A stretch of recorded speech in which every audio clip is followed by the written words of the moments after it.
Hello guys, in this video, I'm going to show you how you can easily change your Discord status like a pro.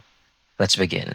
So once you've successfully accessed your Discord in Windows or on your mobile device, you can just go over here, which is your profile tab, click or tap on it. The default would be online, all right? So hover on it, you will see options to go online, idle, do not disturb, or invincible. So you can, if you will hover each of these options, you can easily interact with them. Like for example, idle for an extended period of time or forever. Do not disturb.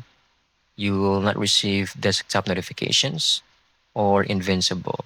You will appear offline.